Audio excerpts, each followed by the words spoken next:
Sir SLBC నేపథ్యం ఏమిటి?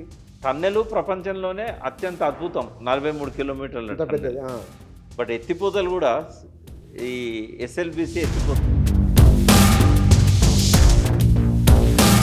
కానీ హిమాచల్ ప్రదేశ్లో ఇట్లాంటి వాటి విషయంలో కొంత నిపుణులు ఉన్నారని అంటారు కదా. ఇప్పుడు భారతదేశంలో ఉన్న best of the best teams అన్ని వచ్చాయి. ఆర్మీ వచ్చింది. ఆర్మీలో సొరంగం నుంచి ఎంత లోతుంటుంది లోపల మళ్ళీ తవ్వాల్సి వస్తుంది భూమిని? చాలా మీటర్స్ ఉంటుంది. అది కరెక్ట్గా ఆ ప్లేస్లో ఎన్ని మీటర్లు ఉన్నదనేది ఇంజనీర్స్ చెప్పాలి. అయితే గుట్ట కదా, గుట్టనే కాకపోతే ఆ పర్టికులర్ ప్లేస్లో. అప్పుడు కేసీఆర్ అసెంబ్లీ దీని గురించి ప్రత్యేకంగా ప్రస్తావించారు కదా. లోపల కొంచెం వీక్ ఉన్న కాడ ప్రమాదాలు జరిగే అవకాశం ఉంటుంది అని దాన్ని అంతా ఎక్స్ప్లెయిన్ చేసి చాలా జటిలమైనది అయినా కూడా మేము ఇది ఎన్నాళ్ళు పట్టవచ్చు అది పూర్తి కావడానికి? మరి దాని భవిష్యత్తు ఏం కావచ్చు? అంటే మొత్తం 13 కిలోమీటర్లు తవ్వాలి. ఈ 13 కిలోమీటర్లు తవ్వడానికే మనకు 3 ఏళ్ళు పడుతుంది ఇదంతా క్లియర్ చేయడానికి. ఇప్పుడు ఇది ఈ యాక్సిడెంట్ వల్ల ఇంకొక ఇలాంటి ప్రమాదాలు జరిగినప్పుడు సహజంగానే ఇంజనీర్లు లోపాలను ఎందుకు సరిదిద్దుకునే ప్రయత్నం జరుగుతున్నదా, జరగట్లేదా? ఒక 200 టన్నులు ఉన్న విడిభాగం ఒకటి ఆ యంత్రానిది 200 మీటర్లు కొట్టుకపోయిందంట. అంత ఫోర్స్తో. ఇంత ఇనుము చాలా తర్వాత బలమైనది. ఓన్లీ నీళ్ళు అయితే ఏం కాపు, బురద మట్టి పడే వరకు. ఎస్ఎల్బీసీ దీనిపైన దాన్ని పనిచేయడంలో ఆలస్యం అంటే ప్రభుత్వాలకు డబ్బులు లేకనా, ఇంత జాప్యం జరగడం కేవలం ఇందులో సాంకేతిక లోపాల కారణంగానా? కేసీఆర్ గారి పాలన అయిపోయేదాకా కూడా బడ్జెట్ కేటాయింపులు అంటే ఆ కాంట్రాక్టర్తో ఉన్న వివాదాలు ఒక. నమస్తే. దేశవ్యాప్తంగా ఆందోళన చెందుతున్న అంశం, మాట్లాడుకుంటున్న అంశం ఎస్ఎల్బీసీ సొరంగంలో జరిగిన ప్రమాదానికి సంబంధించింది. ఆ సొరంగం నిర్మించే సమయానికి ప్రపంచంలో అతిపెద్ద టన్నెల్ అది, ప్రపంచంలోనే అంతవరకు లేదు. మరి నిజంగానే అంత పెద్ద సొరంగాన్ని ఎందుకు నిర్మించవలసి వచ్చింది? అసెంబ్లీలో దాని గురించి కేసీఆర్ మాట్లాడుతూ ఈ టన్నెల్ బోరింగ్ మిషన్ దాంట్లో తీసుకుని వెళ్ళటం, అందులో ఉన్న సమస్యలు ఏమేమి రాబోతున్నాయనే ముందుగానే కొంత హెచ్చరిక కూడా చేయడం ఇదంతా గుర్తున్నది.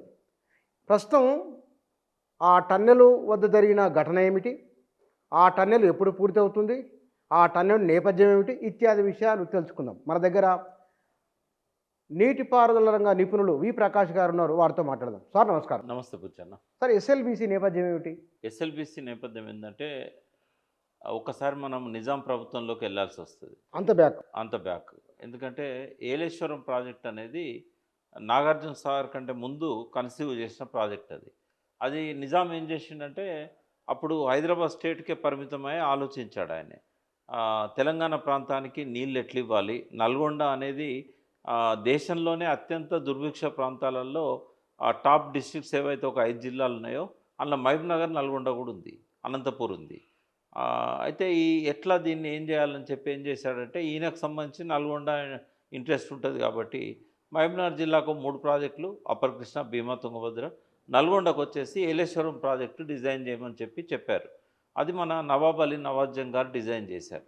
చేసిన తర్వాత వీళ్ళు ఏం చేశారు, అప్పుడు మద్రాస్ స్టేట్లో ఉన్నప్పుడు రాజగోపాలాచారి వీళ్ళు నిజాంను అక్కడ ప్రాజెక్టు కట్టుకుంటే మీకు ఒక్కరికే కాదు మాకు కూడా లాభం అవుతుంది కాబట్టి చెరసగం పంచుకుందాము, మనం కలిసి ముందుకు పోదామని చెప్పేసి వాళ్ళు ఒకటి ప్లాన్ చేశారు. ప్లాన్ చేసినప్పుడు ఈ ఏలేశ్వరం ప్రాజెక్ట్ రిపోర్ట్తోనే ఆంధ్ర ప్రభుత్వం విభేదించింది. అంటే మద్రాసు ప్రభుత్వం దానివల్ల మాకు ఎక్కువ లాభం లేదు, ఎందుకంటే అది ముంపేమో ఆంధ్ర ఉంది, వంపేమో తెలంగాణకు ఉంది. అయితే మాకు దీనివల్ల పెద్ద లాభం లేదు, ఈ కాలువల్లో తీసుకుపోయినా కూడా మాకేం పెద్ద లాభం ఉండదు, అన్ని గుట్టలున్నాయి అని చెప్పి ఆ ప్రాజెక్ట్ సైట్ను వాళ్ళు డిఫర్ చేశారు. చేస్తే ఈ నిజాం ఏమనుకున్నాడంటే వాళ్ళు ఉంటే మనకు ఖర్చు తగ్గుతుంది, లేకపోతే మొత్తం మన మీదే పడుతుంది. కాబట్టి ఆయన దాన్ని ఆ డిస్కషన్లో పెండింగ్లో ఉండగానే నిజాం ప్రభుత్వం కూలిపోయిన తర్వాత 1951 నాటికి కేఎల్ రావు గారు ప్లానింగ్ బోర్డు మెంబర్గా ఉన్నాడు, అక్కడ కేంద్ర ప్రణాళికా సంఘంలో మెంబర్గా ఉన్నాడు. ఈ కేఎల్ రావు ఏం చేసిండంటే దీన్ని కొద్దిగా కిందికి దించినట్టయితే మనకు ఉపయోగపడుతుంది ఆంధ్రకు అని చెప్పి ఏం చేసిండు, అక్కడ కృష్ణా నది హెయిర్ పిన్ లాగిట్లా తిరుగుతుంది, అడిదిక్కు కడితేనేమో ఆంధ్రకు ముంపు అవుతుంది, మనకు వంపు అవుతుంది. ఆయన ఏం చేసిండు, దాన్ని మలుపు తిప్పి నందికొండ దగ్గర తీసుకొచ్చిండు. నందికొండ దగ్గర కట్టడం వల్ల ఏమైంది, ముంపు అంత తెలంగాణకైంది, వంపు ఆంధ్రకైంది. అంటే ఇట్లా పిన్ను ఇట్లా తిరుగుతుంది కదా, అవును. తిరిగినాక కట్టిండు అన్నట్టు ఆయన. తిరగక ముందు కడితేనేమో ఏలేశ్వరం దగ్గర 2 గుట్టలు ఉండేది.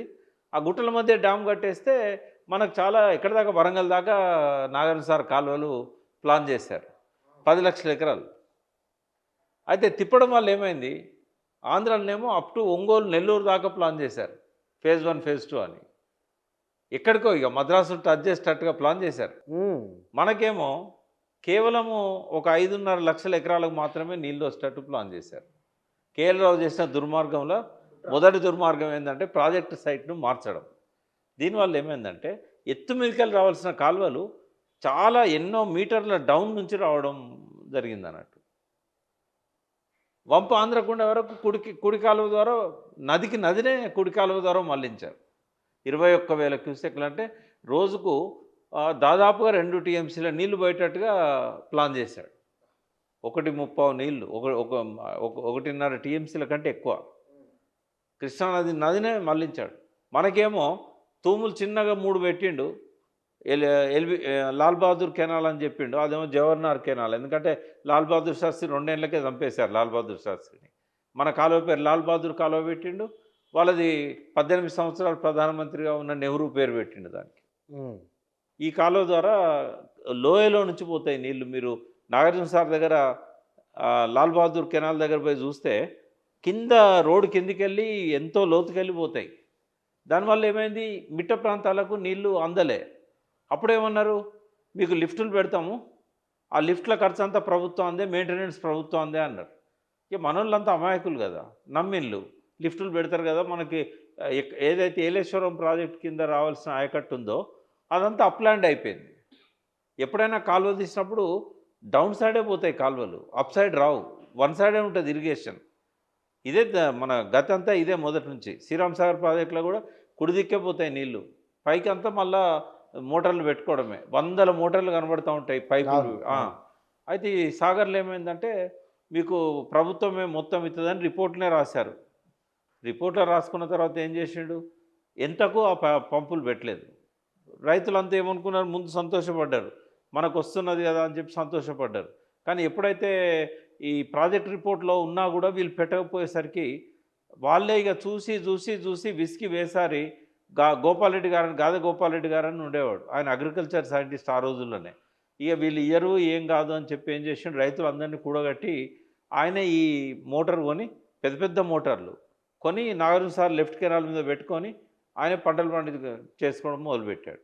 ఆయన ఒక్కటి చేసేసరికి మిగతా రైతులలో కూడా మనం పెట్టుకుంటే మనకు కూడా వస్తుంది కదా, అందరం కలిసి చేసుకోవచ్చు కదా, ఒక్కో దాని కింద 100 ఎకరాలు, 200 ఎకరాలు, 300 ఎకరాలు, ఇక అందరూ కూడా ఇదే పద్ధతిలో మోటార్లు పెట్టుకున్నారు. ఆ మోటార్లు పెట్టుకున్నాక కూడా మళ్ళీ వాటి రిపేర్లు కానీ, వాటి కరెంటు బిల్లులు కానీ ఏది కట్టలేదు గవర్నమెంట్. కేసీఆర్ గారు పాదయాత్ర చేసేదాకా, కేసీఆర్ గారు పార్టీ పెట్టి పాదయాత్ర చేసేదాకా మోటార్లు బట్టి 2001లో 2003లో పాదయాత్ర చేసింది నాగార్జున సార్ కాలువల మీద. అంటే ఎప్పుడు మేము అన్యాయాలలో ఫస్ట్ ఇది చెప్పేటోళ్ళం, ఎడమ కాలువకి ఇట్లా అన్యాయం జరిగింది, కేఎల్ రావు ఇంకా దాన్ని కింది తీసుకుపోవడానికి ఈవెన్ పాలేరు పైనుంచి పోవాల్సిన దాన్ని కూడా పాలేరులో పడేయడం వల్ల అక్కడ కూడా ఆయకట్టు రాలేకపోయింది చాలా వరకు. అయితే ఈ దుర్మార్గాలలో మొదటి దుర్మార్గం ఏలేశ్వరం ప్రాజెక్టును కిందికి దించడం. అయితే అప్లాండ్ 3-4 లక్షల ఎకరాలకు నీళ్ళు వచ్చేది నష్టపోయినాం మనం. చెన్నారెడ్డి తెలంగాణ ఉద్యమం నడిపేటప్పుడు జయశంకర్ గారు ఈ విషయాలన్నింటినీ కూడా పుస్తకంలో రాశారు. రాస్తే ఆ పుస్తకాన్ని ఇందిరాగాంధీ కూడా చదువుకున్నది, తెప్పించుకొని మన పుత్తూరు వెంకటేశ్వరరావు గారి ద్వారా ఆ పుస్తకం ఇందిరాగాంధీ దగ్గర పోయింది. అయితే ఈ అన్యాయం చెన్నారెడ్డి మనసులో ఉన్నది కాబట్టి చెన్నారెడ్డి గారు ముఖ్యమంత్రి కాగానే 78లో ఈ ఫైల్ తెప్పించి నల్గొండ రైతులను వాళ్ళందరినీ పిలిచి, ఎమ్మెల్యేలను పిలిచి, మరి మీకు అప్పుడు అన్యాయం జరిగింది కదా, పైన మీకు 4-5 లక్షల ఎకరాలకు నీళ్ళు వచ్చేది, ఇక వరంగల్ అంటే ఆ కాలువ కిందికి పోయింది కాబట్టి వరంగల్ దిక్కు ఆలోచించాలి ఆయన, బట్ నల్గొండ రైతులకు అన్యాయం జరిగింది, దీనికి ప్రత్యామ్నాయం ఏమైనా చేయాలని చెప్పి ఏం చేసిండు, ఒక కమిటీ వేసిండు రిపోర్ట్ ఇంజనీర్లతోని. వాళ్ళు సర్వే చేశారు. దురదృష్టం ఏంటంటే ఆ సర్వే అయిపోయేసరికి ఈయన దిగిపోయాడు, దించేసి మళ్ళీ అంజయ్యని చేసిండు కదా, అంజయ్యను ముఖ్యమంత్రి చేసిండు. అంజయ్యకి వీటి గురించి ఏం తెలియదు. తర్వాత మళ్ళీ విజయభాస్కర్ రెడ్డి ఆ టైంలో ఈ రిపోర్ట్ చూసి టన్నెల్ చేయాలి, గ్రావిటీ ద్వారా రావాలి కాబట్టి శ్రీశైలం నుంచి టన్నెల్ ద్వారా ఇది తీసుకురావాలి. ఎర్లీ 80s ముచ్చట ఇది. 80ల ఓకే. 82 కల్లా ప్రాజెక్ట్ రిపోర్ట్ రెడీ అయింది. అంటే టన్నెల్ అనేది ఊహించడమే కష్టం ఆ రోజుల్లో. ప్రపంచంలోనే అత్యంత పొడవైన టన్నెల్ ఇది. ఇప్పుడు రోడ్డు మార్గాలలో కూడా టన్నెల్స్ ఉంటాయి, రైలు మార్గాలలో కూడా టన్నెల్స్ ఉంటాయి. 100 మీటర్లు, 200 100 మీటర్లు. మీటర్లు, 200 మీటర్లు, మహా అంటే 1 కిలోమీటర్. ఢిల్లీ పోతుంటే మనకు 1 కిలోమీటర్ తగులుతుంది.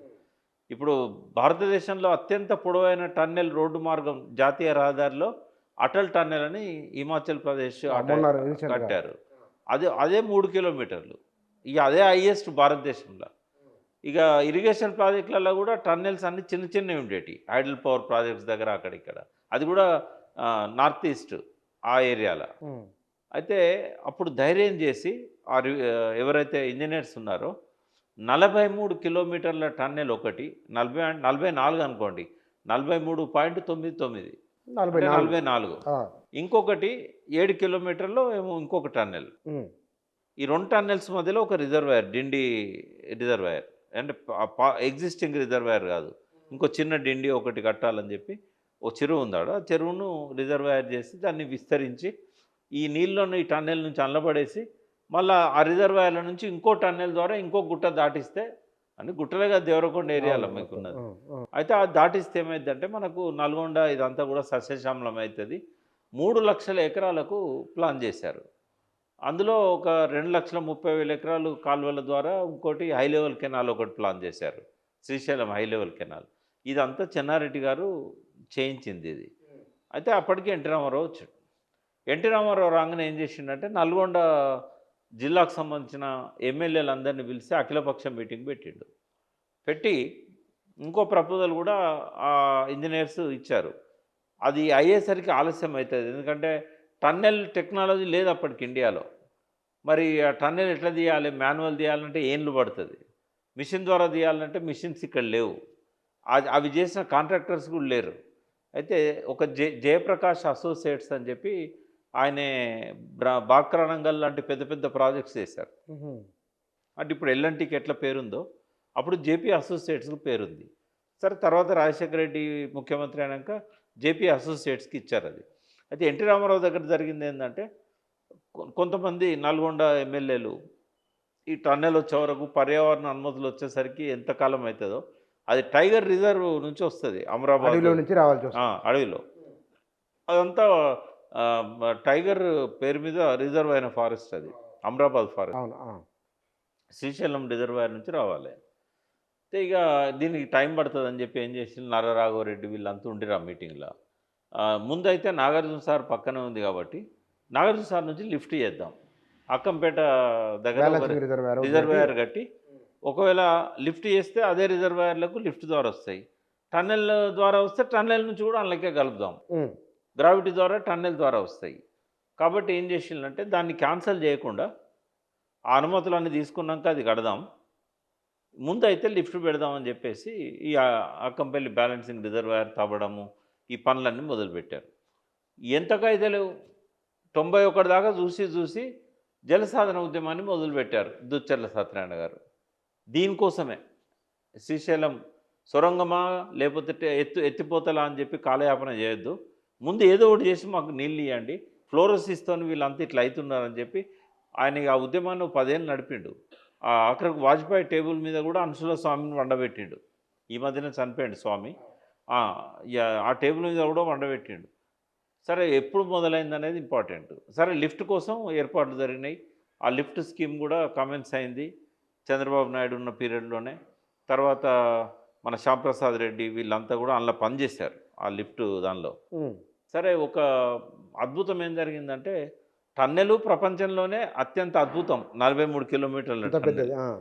బట్ ఎత్తిపోతలు కూడా ఈ ఎస్ఎల్బిసి ఎత్తిపోతలు మాధవరెడ్డి గారు అప్పుడు మంత్రి ఉండే, ఆయన కృషి అది వీలైనంత తొందరగా కంప్లీట్ చేయాలని చంద్రబాబును ఒప్పించి, తెలంగాణకు జనరల్గా ఫండ్స్ ఇవ్వడు చంద్రబాబు, బట్ మాధవరెడ్డి కృషి వల్ల ఆ ఎత్తిపోతలది స్పీడప్ అయింది. స్పీడప్ అయినప్పుడు అందులో మొదటి నుంచి చివరి దాకా శ్యాంప్రసాద్ రెడ్డి గారు ఇంజనీర్గా పనిచేశారు. సో అదొక అద్భుతం అన్నట్టు. అప్పటి వరకు అంత పెద్ద లిఫ్టు లేవు, బహుశా 50 మెగావాట్లు ఎంతో అది. అవును. అప్పటి వరకు అది లేదు, అయ్యే హైయెస్ట్ అది. కాళేశ్వరం వచ్చినాక మనం బాహుబలి పంపులు అంటున్నాం, కానీ అప్పుడు అవే బాహుబలి పంపులు ఆ రోజుల్లో. ఆ రోజుల్లో. సో అదొక అద్భుతం. అయితే చంద్రబాబు ఏం చేశాడు, తుంపర సేద్యం అన్నాడు. తుంపర సేద్యం అంటే ఒక టీఎంసీతోని 15,000 ఎకరాలు. ఓ. మనకు 6,000 ఎకరాలే ఒక టీఎంసీకి వరి పంటలు పండించేది. ఉమ్. అయితే మెట్ట పంటలు పండించుకోండి, మీకు 15,000 ఎకరాలకు ఒక టీఎంసీ ఇస్తానని చెప్పేసి అప్పుడు ఆయనే ఎత్తిపోతలు మొదలుపెట్టాడు. ఒక పక్క ఈ పనులు నడుస్తున్నప్పుడే రాజశేఖర రెడ్డి అధికారంలోకి వచ్చాడు. 2004. అది కంబైన్డ్ గవర్నమెంట్, 6 టీఆర్ఎస్ మంత్రులు కూడా ఉన్నారు. సో మాకు ఖచ్చితంగా టన్నెల్ కావాలని చెప్పి పట్టుబడితే అప్పుడు ఆయన టెండర్స్ పిలిచి 2005లో మొట్టమొదటిసారి జలయజ్ఞంలో భాగంగా 2005లో జలయజ్ఞంలో పెట్టిండు ఈ ప్రాజెక్టు. 1900 కోట్లతోని శ్రీశైలం లెఫ్ట్ బ్యాంక్ టన్నెల్ అని చెప్పి పెట్టిండు. జేపీ అసోసియేట్స్కి అవార్డ్ అయింది వర్క్. అది మంచి కాంట్రాక్టర్స్, నిజాయితీగా పనిచేసేవాళ్ళు. సో 2007లో పని మొదలైంది. అయితే దానికోసం టన్నెల్ బోరింగ్ మిషన్స్ అని చెప్పి వేరే టెక్నాలజీ, విదేశాల టెక్నాలజీతో మిషన్స్ తయారు చేశారు. ఈ మిషన్ ఎట్లుంటుందంటే, అది ఏమన్నా రిపేర్ వచ్చిందనుకో, ఇక దాన్ని వదిలేయాల్సిందే, లోపలనే డిస్మాంటిల్ చేయాలి అది. అవునా? అక్కడ బయట తీయనికి లేదు. లేదు. ఇప్పుడు ఈ మిషన్ కూడా అంతే అవుతుంది, ఇప్పుడు చిక్కుపోయింది. అయితే 15 మీటర్లు తవ్వంగానే ఆ మిషన్ పాడైంది. పాడైన తర్వాత మళ్ళీ మిషన్ తెప్పించారు. తెప్పించి ఏం చేసింది, దాన్ని కొద్దిగా రిపేర్ చేసి అటువైపు నుంచి ఒక మిషను, ఇటువైపు నుంచి ఒక మిషన్, ఇన్లెట్ వైపు ఒక మిషను, ఇది శ్రీశైలం రిజర్వాయర్ దగ్గర నుంచి ఇన్లెట్ ఒక మిషన్, మళ్ళీ అవుట్లెట్ నుంచి ఒక మిషన్. అది ఇటు వస్తూ ఉంటుంది, ఇది ఇటు వస్తూ ఉంటుంది, రెండు మధ్యలో కలుసుకుంటాయి అన్నట్టు. పని అయిపోయాక దానికి అక్కడ డిస్మాంటిల్ చేయాలి. అంటే వాటిని ఏం చేస్తారు, డిస్మాంటిల్ చేయడం కూడా చాలా కష్టం. అందుకని సైడ్కి ఏం చేస్తారంటే, దీన్ని పార్క్ చేయడానికి ఒక వే క్రియేట్ చేస్తారు. ఇప్పుడు ట్రైన్లలో కదా పోయేటప్పుడు ఇంకో లైన్ పక్కకు పెట్టి దీన్ని ఇట్లా పక్కకు ఆ లైన్లోకి తీసుకుంటారు కదా. ఈ టన్నెల్ని ఏం చేస్తారంటే ఆ కైవారాన్ని ఎక్కువ చేసి ఈ పార్క్ చేయడానికి, ఇంకా దాన్ని బయట తీయరు, ఇక ఆన్నే వదిలేసి వస్తారు. మనకు నీళ్ళు వస్తా ఉంటాయి కానీ అది మాత్రం పోదు. అది అట్లే ఎంత పెద్దగా ఉంటుంది? అది చాలా పొడుగు ఉంటుంది, 30 మీటర్ల కంటే పొడుగు ఉంటుంది, చాలా పెద్దగా ఉంటుంది. దాని నిండు ఉంటుంది, టన్నెల్ నిండా. దాన్ని బయట తీయడం కుదరదు, లోపల డిస్మాంటిల్ చేయడం కూడా కుదరదు. డ్రిల్ చేయడమే కదా అది. డ్రిల్ చేసుకుంటూ వెళ్ళిపోద్ది. డ్రిల్ చేయడం ఒకటేనా, ఇప్పుడు డ్రిల్ చేస్తే ఈ సమస్య రాకపోవు, ఇప్పుడు ప్రమాదం. అదేం చేస్తా అంటే డ్రిల్ చేస్తూ ఈ పైన అంతా సిమెంట్ ప్లాస్టింగ్ చేస్తుంది. అదే అదే సైమల్టేనియస్గా అదే చేస్తుంది సైమల్టేనియస్గా. ఎంతవరకు అయితే డ్రిల్ చేస్తుందో రాళ్ళు బలగొట్టుడు కానీ తర్వాత అన్నీ చేస్తుంది. చేసి ఎక్కడెక్కడైతే వీక్ ఉన్నదో అక్కడ దాన్నంతా ప్లాస్టింగ్ ఇవన్నీ కూడా మిషన్తోనే జరుగుతాయి అన్నట్టు. అయితే ఇప్పుడు జరిగింది కూడా ఏంటంటే, అక్కడ ఒక 10 కిలోమీటర్లు ఇన్లెట్ సైడు తక్కువ తవ్వారు. అంటే ఇది మొత్తం 44 కిలోమీటర్లు, 43.9. అయితే 44 కిలోమీటర్ల దానిలో ఒక 10 కిలోమీటర్ల వర్క్ జరగలేదు, అటు సైడ్ నుంచి జరగలేదు. ఓకే, రిజర్వాయర్ వైపు జరగలేదు. కొంత జరిగింది, కొంత లోపల పోయాక మిషన్ అక్కడ స్టక్అప్ అయింది, కొంతవరకు జరిగింది. అయితే ఒక 13 మీటర్ల వరకు జరిగింది. 13 మీటర్ల నుంచి ఇంకో 10 మీటర్లు జరగాల్సి ఉన్నది. అక్కడ ఏమైందంటే, ఈ నిన్న జరిగిన ఇన్సిడెంట్ చెప్తున్నా నేను. ఆ వర్క్ చేస్తున్న క్రమంలో ఇప్పుడు టన్నెల్ బోరింగ్ మిషన్కి సేఫెస్ట్ టన్నెల్ ఎప్పుడు బిల్డ్ చేస్తుందంటే హార్డ్ రాక్ ఉన్నప్పుడు. రాక్ అనేది రకరకాలు ఉంటుంది కదా, అంటే పొరలు లేకుండా, సల్పలు లేకుండా హార్డ్ రాక్ ఉందనుకో, ముర్రం లేకుండా హార్డ్ రాక్, మురం కానీ సల్పలు కానీ పగుళ్ళు కానీ ఉండకుండా హార్డ్ రాక్ ఉంటే దాని పని ఈజీ అవుతుంది. ఎందుకంటే ప్లాస్టింగ్ అక్కర్లేదు, కొట్టుకుంటూ వెళ్ళిపోతుంది, డ్రిల్ చేసుకుంటా ఫాస్ట్గా కూడా అవుతుంది వర్క్. ఎక్కడైతే మట్టి వస్తుందో, ఎక్కడైతే సల్పలు ఈ రాయిలో అన్ని పగుళ్ళు ఉంటాయో, వర్టికల్ కానీ హారిజంటల్ పగుళ్ళు కానీ, అక్కడ లీకేజ్ ఉంటుంది. భూమిపైన ఎట్లయితే కాలువలు వాగులు ఇట్లుంటాయో, భూమి లోపల కూడా ఆ రాతి పొరల మధ్యలోకి వెళ్ళి పగుళ్ళ నుంచి కాలువలు ఉంటాయి. సో విపరీతమైన ప్రెజర్తో నీళ్ళు వస్తూ ఉంటాయి, బాగా ప్రెజర్ ఉంటుంది. ఎందుకంటే పైన ఎక్కడన్నా రిజర్వాయర్స్ ఉన్నాయనుకో, ఆ రిజర్వాయర్ సీపేజ్ అంతా అలాగెళ్ళి వస్తుంది. అయితే నేను ఏం జరుగుతుందనేది ఎంక్వైరీ చేశాను. ఎంక్వైరీ చేసినప్పుడు ఎవరైతే కరెక్ట్ ఇన్ఫర్మేషన్ ఇస్తారు, నాకు ఇంకోటి కూడా జూపల్లి కృష్ణారావు గారిని అభినందించాలని అనిపించింది. ఎందుకు అంటే ఎవ్వరు చేయని సాహసం చేశాడు ఆయన, మామూలు విషయం కాదు. ఏం చేసింది? ఆయన కొల్లాపూర్ ఎమ్మెల్యే కాబట్టి ఆయన ఆయనేమి ఇరిగేషన్ కాదు, టూరిజం మంత్రి ఆయన. అయినా కూడా స్థానిక ఎమ్మెల్యే కాబట్టి అక్కడ జరిగింది కాబట్టి ఇన్సిడెంట్ నాగర్ కర్నూలు. ఆయన నేనేం చేశానంటే ఈ ఫస్ట్ ఆ ప్రమాదం జరిగిన స్థలానికి పోవడం అనేది చాలా కష్టంగా ఉండే. మొత్తం బురద, నీళ్లు, ఎవరు ధైర్యం చేయరు అందులో పోవడానికి. ఓన్లీ రిస్క్ టీం మాత్రమే పోగలుగుతుంది ఆడికి. అయితే కన్వేయర్ బెల్ట్ అనేది ఒకటి ఉంటుంది. ఈ కన్వేయర్ బెల్ట్ ఏం చేస్తుందంటే లోపల టన్నెల్ మిషన్ పోతున్నప్పుడు వాళ్ళు కొట్టే రాళ్ళు, తర్వాత మట్టి, బురద ఇవన్నిటిని ఆ కన్వేయర్ బెల్ట్ మీదకి వెళ్ళి బయటికి తీసుకొస్తారు. మామూలుగా రాదు, రోజుకు ఒక 80-90 టన్నులు వస్తుంది ఆ బెల్ట్ మీదకి వెళ్ళి. అంత ఉంటుంది అది కన్వేయర్ బెల్ట్. ఆ బెల్ట్ మీదకి వెళ్ళిపోయింది లోపలికి. చాలా ప్రమాదం. కొద్ది దూరం దాకా లోకో రైలు ఉంటుంది అన్నట్టు, కొద్ది దూరం దాకా దాని మీద వేయండ్లు, దాని మీదకి వెళ్ళి ఆ కన్వేయర్ బెల్ట్ మీదకి వెళ్ళిపోయిండ్లు, రాళ్ళు తీసుకొచ్చే బెల్ట్ మీదకి వెళ్ళిపోయిండ్లు. తర్వాత ఆడిపోయాక ఈ వెదురు బొంగులతో నిచ్చెనలాగా కట్టి దారి ఏర్పాటు చేసుకున్నారు. ఆల్మోస్ట్ ఎక్కడైతే చిక్కుకున్నారో అక్కడి దాకా పోగలిగిండు ఆయన. 30 కిలోమీటర్ లోపలికి. 30 మీటర్లు. అంటే బురద ఎక్కడైతే బురద ఉందో, ఉన్న వాళ్ళ దగ్గరికి. అది ఇప్పుడు ఇది 2 అంతస్తులు ఉంటుంది టనల్ బోరింగ్ మిషన్. పైన ఒక అంతస్తు ఉంటుంది, కింద ఒక అంతస్తు ఉంటుంది, చాలా పెద్దది. అయితే అక్కడ ఏం జరిగిందంటే పైన ప్లాస్టింగ్ చేసిన మొత్తం అదంతా కూలిపోయింది. ఇప్పుడు సొరంగం పైన కూలిందంటే భూమి మీద కూలలే, అర్థం చేసుకోవాలి. మిషన్ మీద పడ్డదా? మిషన్ పైన ప్లాస్టింగ్ ఉంటుంది కదా, ఇప్పుడు ఇందాక చెప్పిన కదా లూజ్ సాయిల్న కాడ ప్లాస్టింగ్ చేస్తారంతా అని. అయితే ఈ ప్లాస్టింగ్ ఏమైందంటే ఇప్పుడు ఇంకా అంత లోపలికి టెక్నాలజీ డెవలప్ కాలే. అక్కడి నుంచి వచ్చే సీపేజ్ కొద్దిగా వస్తుందా, అప్పుడు చూసేటప్పుడు కొద్దిగా వస్తుంది. చాలా వరకు బొట్లు వస్తాయి, కొన్ని దిక్కుల మామూలుగా పైప్తో పట్టినట్టు వస్తూ ఉంటాయి. అయితే వీళ్ళు ఏం చేసిందంటే చిన్నగానే ఉన్న సీపేజ్ అనుకొని ఆ లెవెల్లో ప్లాస్టింగ్ చేసేసిండ్రు. ఒక్కసారి చాలా పెద్ద ఎత్తున ఫ్లడ్ వచ్చింది అలా. రావడంతో ఏమైంది, వీళ్ళు చేసిన ప్లాస్టరింగ్తో పాటు పైన ఉన్న రాక్ కానీ పైన ఉన్న రాళ్ళు కానీ మొత్తము ఆ మిషన్ మీద కూలినాయి. మిషన్ మీద కూలి ఒక్కసారే ఫ్లడ్ లాగా వచ్చేసింది వాటర్. ఆ మట్టితో కూడిన ఫ్లడ్ అది, మొత్తం బురద. ఇప్పుడు ఎంత గ్యాప్ ఉందంటే ఓన్లీ 5 ఫీట్ గ్యాప్ ఉంది అంతే. ఆ టన్నెల్ బోర్ పై అంతస్తు కూడా కూలింది, మిషన్ అంతా కూడా దెబ్బతిన్నది, పైన రాడ్లు గీడ్లు అన్నీ పడ్డాయి.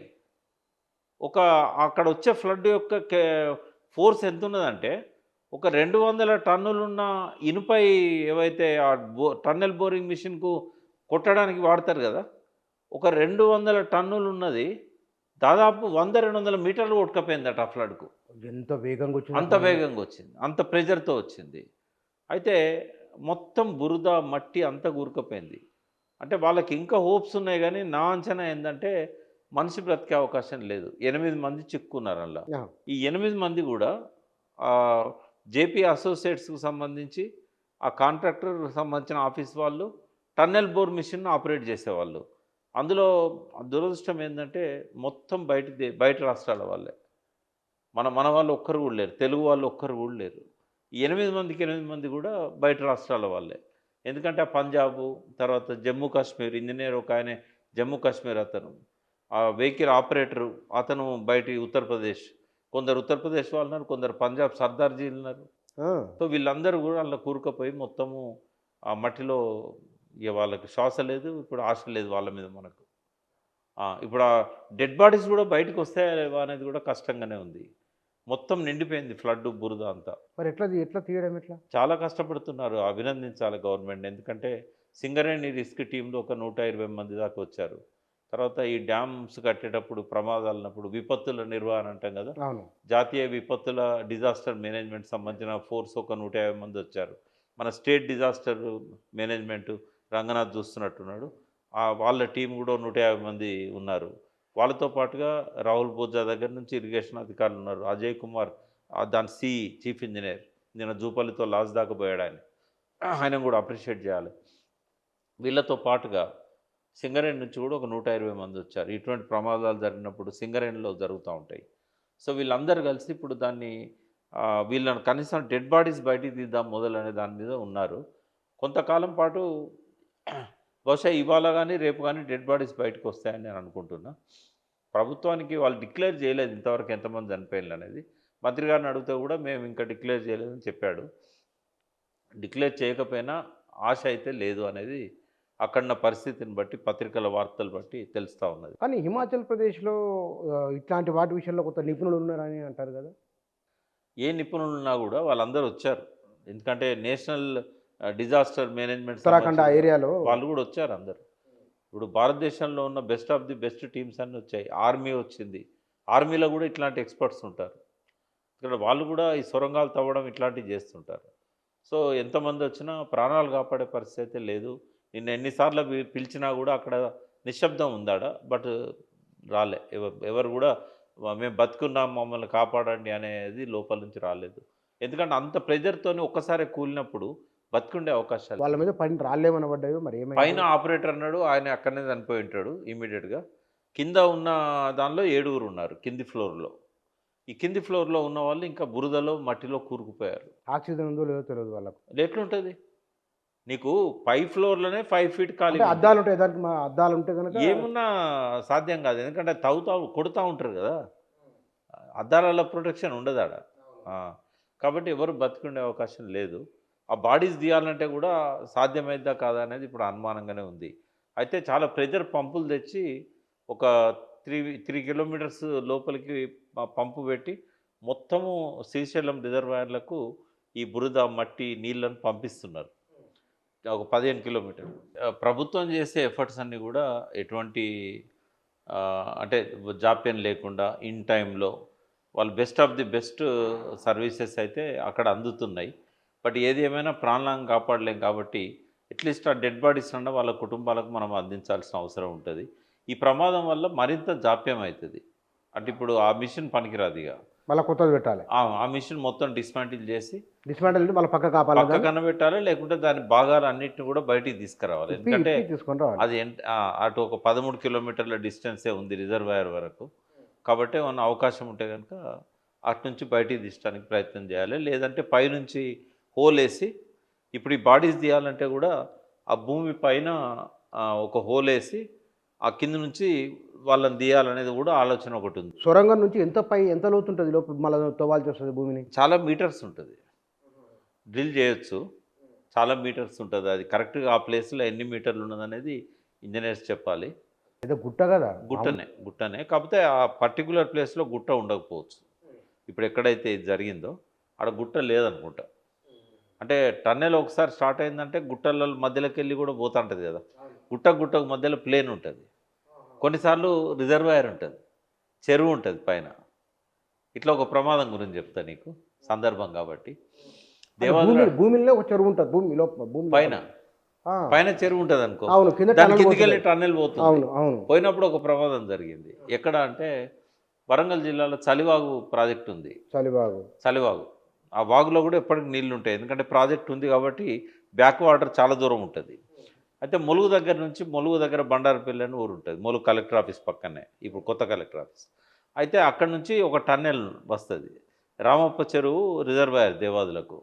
రామప్ప చెరువులో నింపి అక్కడ నుంచి ఒక కాలువ ద్వారా ఈ టన్నెల్లో పడేస్తారు అన్నట్టు.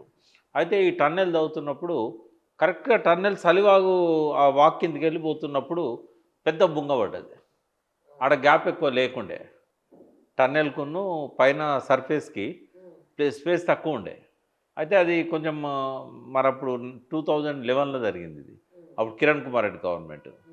సరే అంచనా లేదో మరి అక్కడ పనిచేసే వాళ్ళకు దాని గురించి టెక్నికల్ నాలెడ్జ్ లేదో ఏం జరిగిందో కానీ అక్కడ టన్నెల్ తవ్వుతున్నప్పుడు అక్కడ మిషన్లు లేవు. మిషన్లు కాకుండా మామూలు యంత్రాలతో తవ్వుతున్నారు ఆడ. ఈ టన్నెల్ బోరింగ్ మిషన్ ఓన్లీ ఇటు శ్రీశైలంలో పెట్టాం మనం. వలిగొండ ప్రాజెక్టులో కూడా పెట్టారు. అప్పుడు రాజశేఖర రెడ్డి ఉన్నప్పుడు జలయజ్ఞంలో వలిగొండ ప్రాజెక్ట్ ఒకటి ఉన్నది. అది ఒంగోలు డిస్ట్రిక్ట్. అక్కడ కూడా టన్నెల్ బోరింగ్ మిషన్స్ పెట్టారు. ఇక్కడ పెట్టారు. బట్ దేవాదులలో టన్నెల్ బోరింగ్ మిషన్ వాడలే. కాళేశ్వరంలో కూడా వాడినట్లేదు. ఓన్లీ మనము ఇతర యంత్రాలు మాన్యువల్స్ చేసుకుంటూ వెళ్ళిపోయాం. లేదు. అయితే అక్కడ పనిచేస్తున్నప్పుడు పెద్ద బుంగబడి ఒక్కసారే చాలా పెద్ద వాటర్ లోపలికి వచ్చేసింది ఫోర్స్తోని. వచ్చేసరికి కుంగంగానే ఎట్లా పడుతుంది మొత్తం. అది కుంభవృష్టి అని అనటానికి కూడా లేదు. అది మొత్తం వాగే పడ్డది లోపల. పడడంతో 3 చనిపోయారు అక్కడ. ఇట్లా మనకేందంటే డిఫరెంట్ ఏరియాస్లలో ఇట్లాంటి ప్రమాదాలు జరిగినాయి. ఇదే కాళేశ్వరంలో కూడా ఒకసారి ఇట్లనే తవ్వుతున్నప్పుడు 7గురు చనిపోయారు. ఇంకోసారి ఒక్కరు చనిపోయారు. క్రేన్ తెగిపడడం ఇట్లాంటివి చాలా జరుగుతుంటాయి. కానీ టన్నెల్స్‌లల్లా పైనున్న రాళ్ళు పడి బండరాళ్ళు పడి కాళేశ్వరంలో కూడా టన్నెల్ తవ్వేటప్పుడే ఒక 7గురు చనిపోయారు. కాబట్టి ఇప్పుడు ప్రభుత్వాలు ఒకరి మీద ఒకరు బురద చల్లుకునే పరిస్థితి లేదు ఇది. It's a purely accident. ఇదే యాక్సిడెంట్ కిరణ్ కుమార్ రెడ్డి ప్రభుత్వంలో జరిగింది. ఇదే యాక్సిడెంట్ కేసీఆర్ ప్రభుత్వంలో జరిగింది. ఇదే యాక్సిడెంట్ ఇప్పుడు జరిగింది. కాబట్టి ఇది అందరు కలిసే ఆ బాడీలు బయటికి తీసుకురావాలి. ఫర్దర్‌గా ఎట్లా ముందుకు పోవాలనే దాని మీద మాట్లాడుకోవాలి తప్ప రాజకీయం వద్దు. నిందలేసుకోవడం, రాజకీయం చేయడం అనేది కరెక్ట్ కాదు. అప్పుడు కేసీఆర్ అసెంబ్లీలో దీని గురించి ప్రత్యేకంగా ప్రస్తావించారు కదా. అవును. ఆయన ఏమన్నాడంటే ఇదొక టిపికల్ టెక్నాలజీ. ఇప్పుడు నేను చెప్పిందే చెప్పిండు ఆయన. ఇటు నుంచి ఒక మిషన్ పోద్ది, అటు నుంచి ఒక మిషన్ పోతుంది.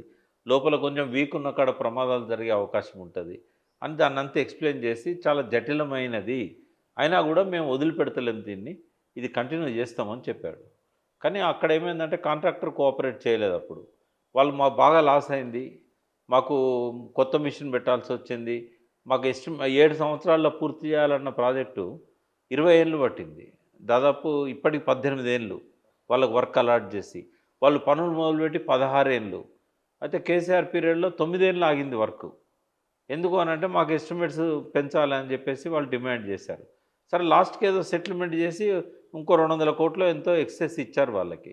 కానీ మళ్ళీ పని మొదలుపెట్టినాక గవర్నమెంట్ చేంజ్ అయింది. గవర్నమెంట్ చేంజ్ అయినాక వాళ్ళు మొదలుపెట్టిన పని కంటిన్యూ చేస్తున్న క్రమంలోనే ఈ యాక్సిడెంట్ అయింది అన్నట్టు. ఇది దానికి సంబంధించిన మొత్తం. అయితే ఇప్పుడు ఎస్ఎల్బీసీకి నాగార్జున సాగర్ నుంచి లిఫ్ట్ చేస్తున్నారు. కానీ లిఫ్ట్ ఖర్చులు మనకు పడొద్దు అనుకుంటే ఈ టన్నెల్ ద్వారా మనకు అంటే రావాలి. ఈ 40 కిలోమీటర్లు పైసా ఖర్చు లేకుండా వస్తాయి నీళ్ళు. అంతే, డైరెక్ట్ డోర్ లేపంగానే వచ్చేస్తాయి నీళ్ళు. ఫ్లో వస్తాయి, డైరెక్ట్ వస్తాయి. ఫ్లో అంతేగా. అంతే. రిజర్వాయర్ల నీళ్ళు ఉంటే ఆ, మట్టం రిజర్వాయర్లు నీళ్ళు వస్తూనే ఉంటాయి. శ్రీశైలంలో ఎప్పటికి ఉంటాయి. అయితే ఆ లెవెల్ ఎంత ఉన్నది అనేది చూడాలి. ఆ లెవెల్ వరకు నీళ్ళు వచ్చినాయంటే వచ్చేస్తాయి, అంతే. దానికి ఏం లిఫ్ట్ చేయాల్సిన అవసరం లేదు. తర్వాత రెండవది ఏంటంటే ఇది వచ్చేసి డిండి బ్యాలెన్సింగ్ రిజర్వాయర్ అనేది ఇంకోటి కడుతున్నారు. అది కూడా అయిపోయింది. ఇప్పుడు ఎక్కడి నుంచి ఎక్కడికి అది లింకు? అది డైరెక్ట్ ఇప్పుడు అక్కంపల్లికి, అక్కడి నుంచి డైరెక్ట్ అంటే ఈ టన్నెల్స్ అయినాక గ్రావిటీ కాలువలు ఉంటాయి, అదే ప్రాంతం నుంచి అవుతుంది. శ్రీశైలం బ్యాక్ వాటర్ దగ్గరనే బ్యాక్ వాటరే, శ్రీశైలం రిజర్వాయర్ నుంచే. అక్కడనే శ్రీశైలం ఎట్లుంటుందంటే డ్యామ్ ఒకడు ఉంటుంది, రిజర్వాయర్ ఒకడు ఉంటుంది. రెండింటి మధ్యలో 60 కిలోమీటర్లు ఉంటుంది.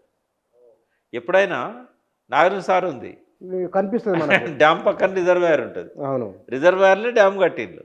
కానీ శ్రీశైలం అట్లా కాదు. శ్రీశైలం ఏంటంటే కృష్ణానది మీద డ్యామ్ ఉంటుంది, రిజర్వాయర్ ఎక్కడో 60 కిలోమీటర్ల దూరంలో ఉంటుంది.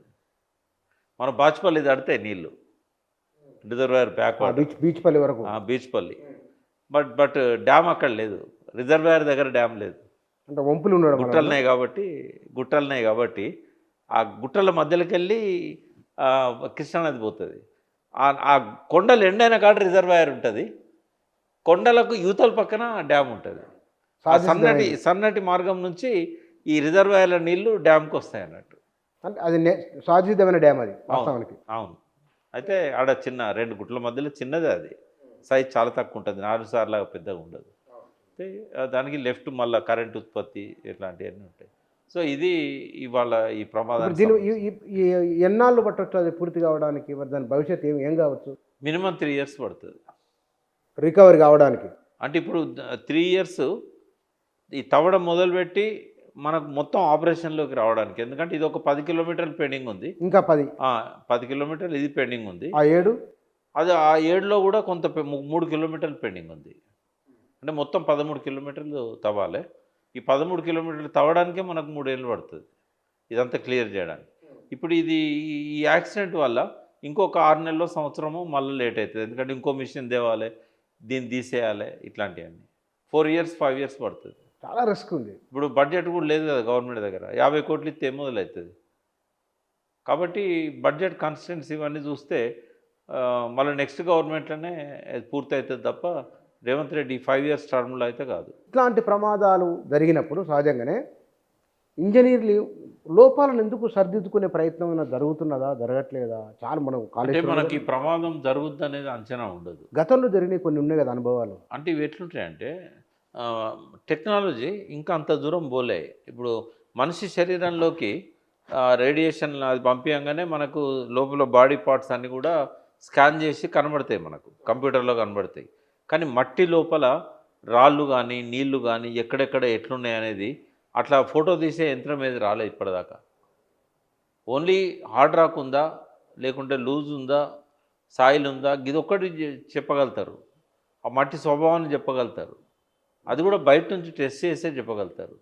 కానీ లోపల ఏమున్నదని అట్లా కనుక చూడగలిగితే కాళేశ్వరం మేడిగడ్డ కుంగపోతుండే, ఇప్పుడు ఇక్కడ కూడా ప్రమాదం జరగకపోతుండే. అయితే వాళ్ళు ఎక్స్పెక్ట్ చేసింది ఏంటంటే సన్నగా దారలాగా వస్తున్నాయని చెప్పి దానికి ఎంత అవసరమో అంతవరకు ప్లాస్టరింగ్ చేశారు. కానీ పైనుంచి ఒక్కసారిగా మధ్యలో ఉన్న లేయర్ ఏదో బ్రేక్ అయ్యి సలివాగు ఇందాక చెప్పినట్టుగా వాగు మొత్తం ఒకటేసారి కూలింది కదా. ఇక్కడ కూడా పైన ఏదో రిజర్వాయరో లేకపోతే ఇంకోటో ఉండి దాని నుంచి మొత్తం ఒక్కసారి కూలి ఉంటుంది. చిన్న చెరువు ఉన్న చాలు కదా పైన, వస్తాయి.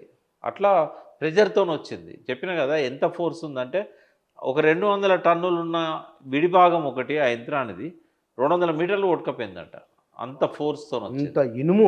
తర్వాత ఓన్లీ నీళ్ళు అయితే ఏం కాపు, బురద మట్టి పడే వరకు శ్వాస అందదు కదా అందులో చిక్కుపోయిన వాళ్ళకు. ఓన్లీ నీళ్ళు అంటే వాళ్ళు ఎట్లా అలాగే ఈదుకుంటూ బయటకు వస్తారు. కానీ అట్లా జరగలేదు. అది చాలా బురద ఉన్నది ఆడ. బురదతో పాటుగా రాళ్ళు కూలినాయి. ఏది పైనుంచి పైకప్పు నుంచి రాళ్ళు కూలినాయి. రాళ్ళు కూలి టన్నెల్ బోరింగ్ మిషన్ పైకప్పు కూడా కూలింది. పైన ఫస్ట్ ఫ్లోర్ ఉంది కదా, కూలింది. అంటే 2 అంతస్తులు ఉంటుంది మిషన్ అది? 2 అంతస్తులు ఉంటుంది. మొత్తం ఐరనేనా? మొత్తం ఐరన్, రాడ్స్ ఇవే ఉంటాయి. ఫిట్టింగ్ అంతా ఐరన్తోనే ఉంటుంది. అందులో ఆపరేటర్ కూడా చనిపోయాడు కదా, సింగ్. పైకప్పులో ఉండే ఆపరేటర్ కూడా స్పాట్ డెడ్. కింది కప్పులు ఉన్న వాళ్ళకి ఆక్సిజన్ అందాక ఇక వాళ్ళకు బురద మట్టి అంతా మీద పడ్డాయి. ఎట్లా చనిపోయాను అనేది వాళ్ళు బయటకు వస్తే డెడ్ బాడీస్ తీస్తే తెలుస్తుంది ఏం జరిగింది. ఏం జరిగింది. దానిలో కెమెరాలు ఉండవు, సీసీ కెమెరాలు ఏమైనా ఉండవు? లేవు, ఏముండవు. ఉంటే ఉండొచ్చు చుట్టుపక్కల, బట్ ఇప్పుడు అవి పనిచేయవు కూడా కదా. తర్వాత ఏం రికార్డ్ అయిందో విజువల్ తర్వాత తెలుస్తుంది కావచ్చు. ఈ ఎస్ఎల్బిసి దీనిపైన దాన్ని పనిచేయడంలో ఆలస్యం అంటే ప్రభుత్వాలకు డబ్బులు లేకనా ఇంత జాప్యం జరగడం కేవలం ఇందులో సాంకేతిక లోపాల కారణంగానా? సాంకేతిక లోపాలు చాలా ఉన్నాయి.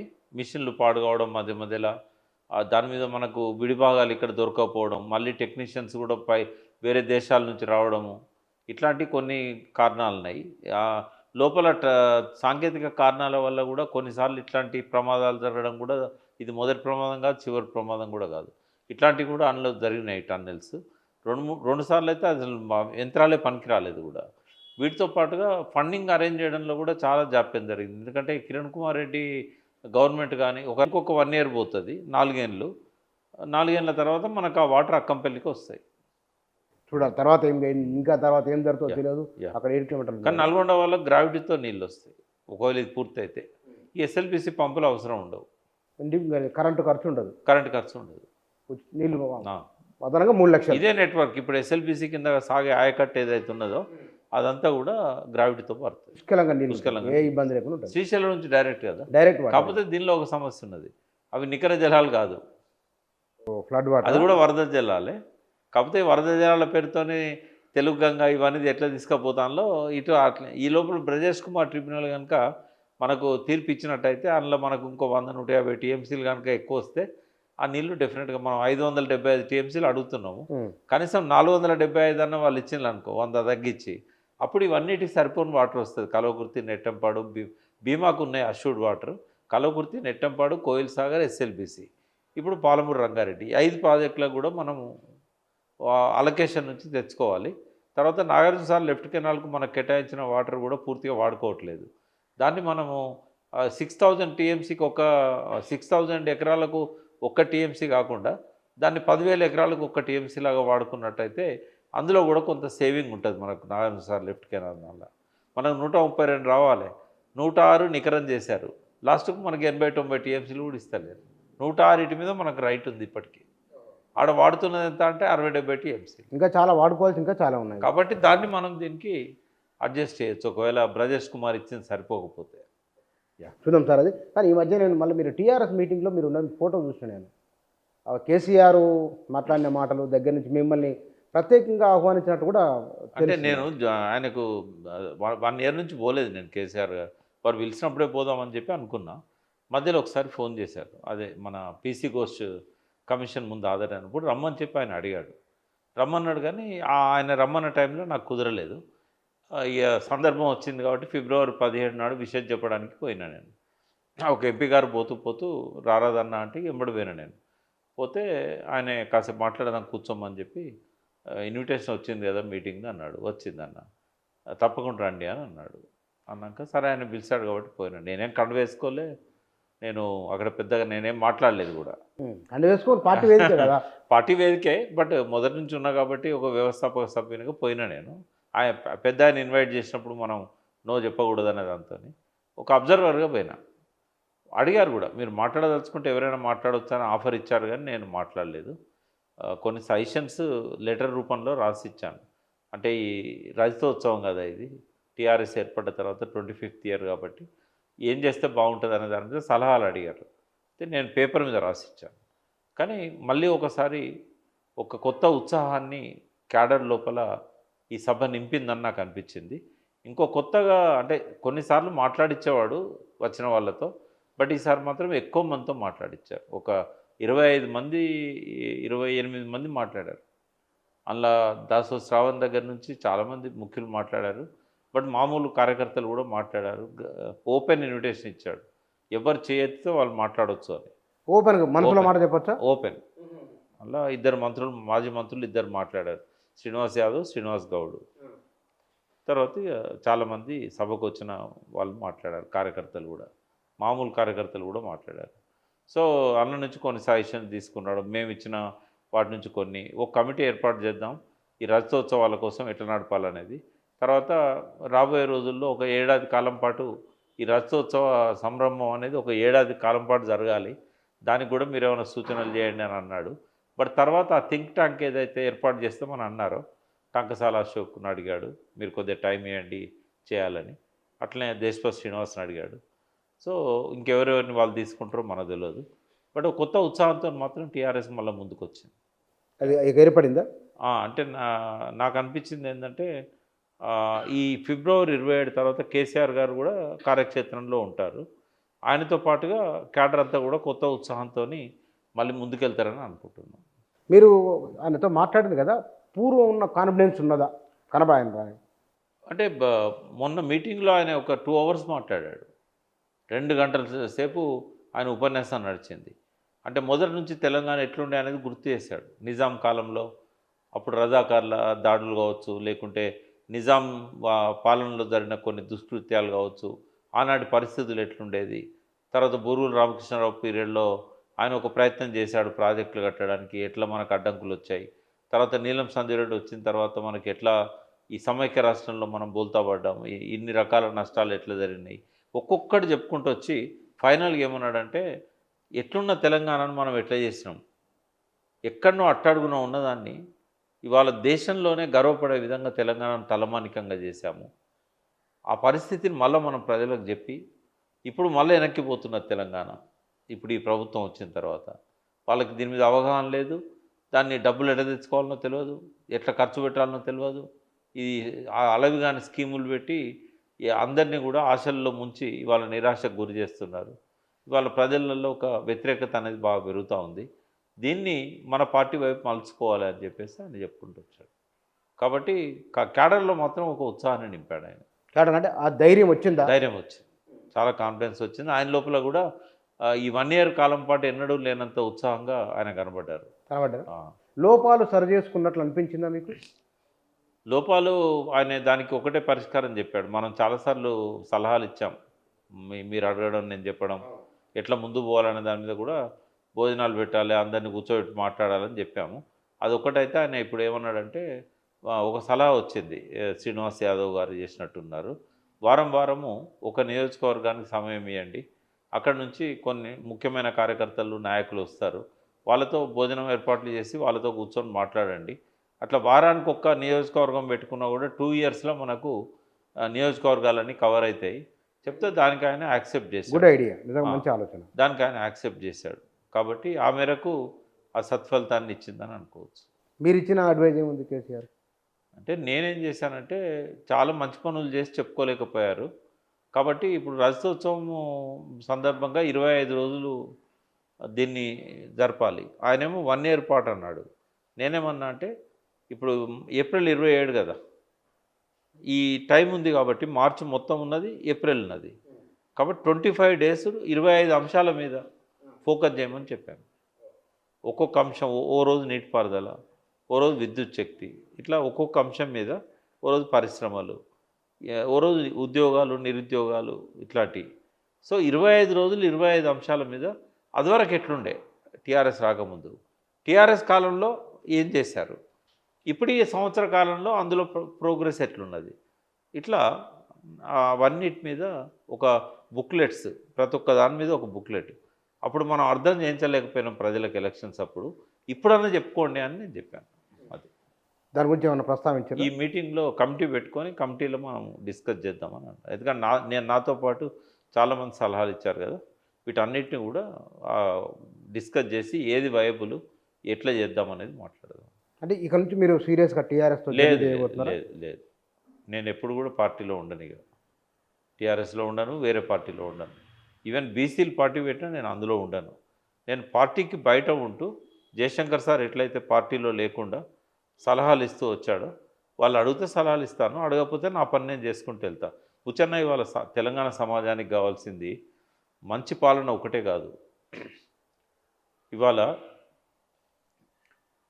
ఒక చైతన్యం కావాలి, ఒక సాంస్కృతిక విప్లవం కావాలి, ప్రతి ఒక్కడికి ఓటు విలువేందో తెలవాలి.